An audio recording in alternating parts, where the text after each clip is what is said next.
Zambe na bomo yo lekie ikolo na nyoso yawe nazali kokumbamela olokumu kembo bisoto emako ete Zambe nanga yo leki Hallelujah Yahweh nazali kokumbamela. Saint-Esprit, remplis-nous encore de ta puissance. Parle à travers nous, pour qu'il y ait quelqu'un qui soit touché, qu'il y ait quelqu'un qui soit transformé, qui prenne une décision par ce message. Que tout se passe bien pour ta gloire et pour toi seul. Merci, cher Saint-Esprit. Au nom de Jésus.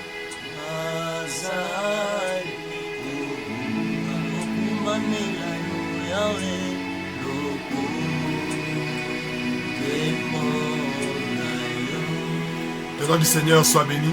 Que la grâce de Dieu soit dans ta maison, dans ton foyer. J'ai béni aussi mes frères, Papa David et Papa Élie, avec lesquels nous sommes ce matin afin de rendre ce culte à Dieu. Que Dieu vous bénisse. Nous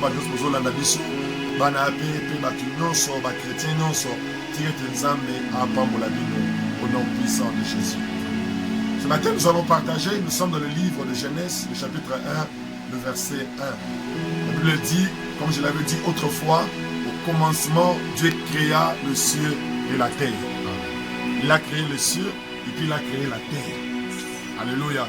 Dieu crée le ciel, il crée la terre. En quelque sorte, au commencement, Dieu a créé deux espaces. La première espace, j'appelle le ciel, et la deuxième, j'appelle terre. Ils sont les deux espaces que l'Éternel devait remplir, que l'Éternel devait façonner, que l'Éternel devait amener dans la gloire. Et ces deux espaces ont existé dès le commencement, lorsque l'Éternel avait commencé ses activités. Mais l'Éternel ne se limite pas seulement à créer deux espaces, mais l'Éternel va plus loin. Il va placer des hommes sur ces espaces. Et il place des hommes qui vont donner du travail en leur disant, travailler, cultiver. Dans la terre, la Bible nous dit, il le prend et le place. Adam, le premier homme, il le place Adam. Et à travers Adam, la Bible dit dans le livre de Genèse, le chapitre 1, le verset 28, l'Éternel recommande à Adam en lui disant, remplissez la terre. En quelque sorte, lorsque Adam a existé dans l'espace que j'appelle terre, Adam avait comme mission de remplir tout cet espace-là. C'est ainsi Dieu avait créé Adam, il lui a placé pour qu'à travers Adam, que tous les espaces soient remplis. Mais il y avait un problème. Dans les deux espaces, il y avait aussi un autre espace que j'appelle le ciel. Lui aussi, l'Éternel devait placer aussi un Adam, celui que j'appelle le deuxième Adam qui est Jésus-Christ. Lorsque Jésus est venu sur la terre, la Bible dit dans le livre de Jean, le chapitre 14, le verset 2, la Bible est en train de dire, Jésus parle en disant qu'il y a de l'espace dans la demeure de mon Père. Et dans le livre de Marc, le chapitre 16, le verset 15, il dit, allez partout, faites de toutes les nations. En quelque sorte, allez partout, cherchez, remplissez le ciel. Parce que Jésus, lui, avait la mission de remplir le ciel, tandis que Adam avait la mission de remplir la terre. Ainsi, j'aimerais dire à quelqu'un, nous tous qui sommes sortis d'Adam, nous avons la mission de remplir la terre. Mais nous tous qui sommes sortis de Jésus-Christ, nous avons la mission de remplir les cieux parce que notre Maître Jésus-Christ nous a laissé cette mission. Ainsi, je déclare, toi qui portes le Seigneur Jésus dans ta vie, tu as le rôle et la mission de ne pas seulement remplir la terre, mais de remplir aussi les cieux. Je prie que le ciel soit rempli par toi au nom de Jésus. Amen.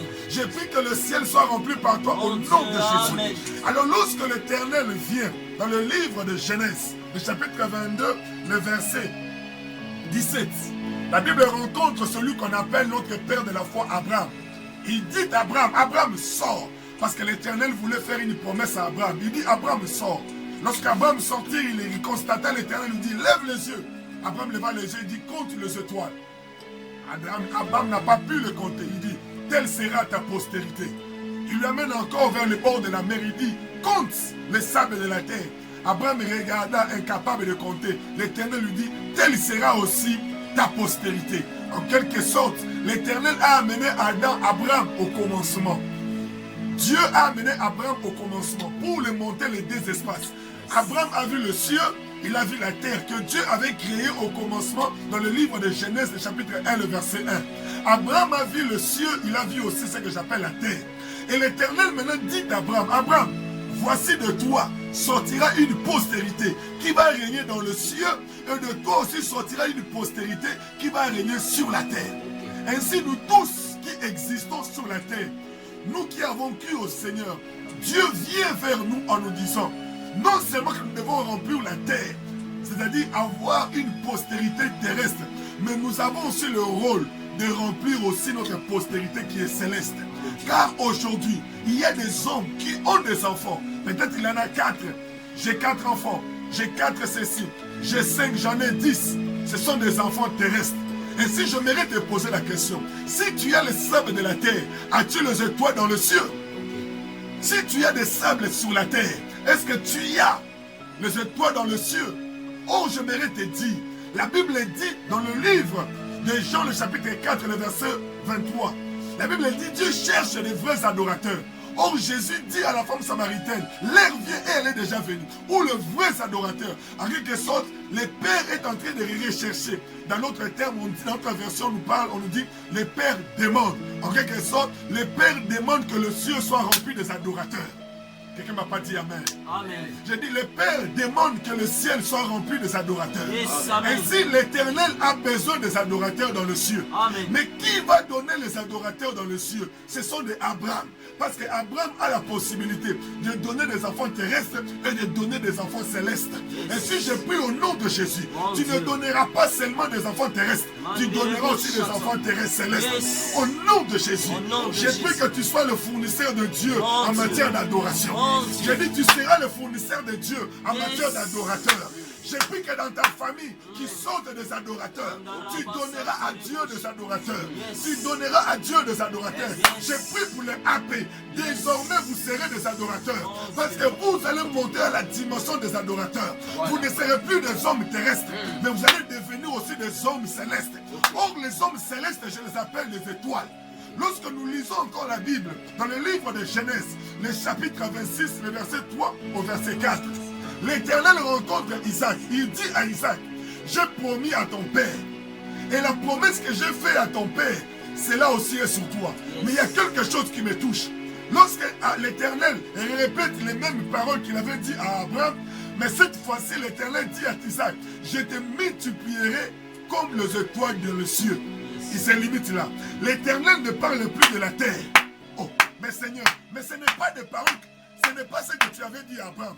Tu avais dit à Abraham que tu vas les multiplier comme les étoiles et comme les sables de la terre.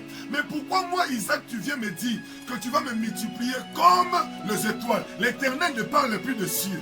Et tu vas voir, si tu lis encore dans d'autres versions, dans notre verset, tu verras que l'Éternel ne parle plus des enfants de la terre. Il ne fait que parler des cieux, les étoiles dans le ciel. En quelque sorte pour nous dire, si tu veux être grand, si tu veux être acclamé, si tu veux être considéré, cherche des enfants dans le ciel. Okoko tabana 20 et l'obsanzambe l'orote. Okoko tabana 30 et ça l'enzambe l'orote. Mais si on boti moi na likolo, faites salemi. Yes. Parce que les enfants du ciel bougent le ciel. Yes. Si tu veux bouger le ciel, donne les enfants aux cieux.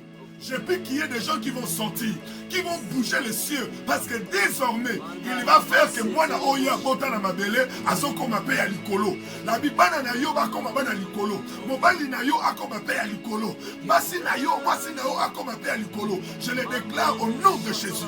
C'est le travail que tu vas faire. C'est le travail que tu vas faire. Dieu te donne la possibilité d'avoir une postérité céleste. Et si tu es d'accord avec moi, je te recommande de sortir, de parler de Jésus, de prêcher de Jésus, d'évangéliser, de gagner les âmes. Plus tu gagnes, plus tu grandis. Plus tu gagnes, plus que tu es acclamé. Et je me rassurer à quelqu'un, toi qui me suis, l'air est grave. C'est le temps de parler de Jésus. C'est le temps de chercher une postérité céleste. C'est le temps d'avoir des enfants dans le ciel. Je suis dans la joie. Il y a mon fils qui est là, un enfant du ciel. Il y a encore un autre qui est ici, un enfant du ciel. Des enfants que j'ai acquis dans le ciel. Des enfants que j'ai engendrés dans le ciel. Toi qui me suis, où sont tes enfants que tu as engendrés? Où sont ceux que toi tu as engendrés dans le ciel? J'ai pris au nom de Jésus qu'à partir de maintenant, que tu donnes un mouvement dans le ciel. Parce que l'Éternel voulait dire à Abraham, le mouvement que tu fais sur la terre aura une répercussion dans le ciel. Le travail que tu feras ici-bas va bouger le ciel. J'aimerais dire désormais, si tout le monde parle de la pandémie, le ciel ne parle pas de la pandémie. Mais le ciel parle des enfants qui doivent naître. Le ciel entend les enfants qui doivent naître. Et si nous voulons bouger le ciel, l'état est arrivé, nous chrétiens, où nous devons gagner les âmes. Nous devons parler de Jésus pour que le ciel soit en mouvement. J'ai pris que le ciel soit en mouvement. Au nom puissant de Jésus. Amen. Que le Seigneur nous bénisse. Et que la grâce de Dieu soit sur nous. Merci Seigneur Jésus.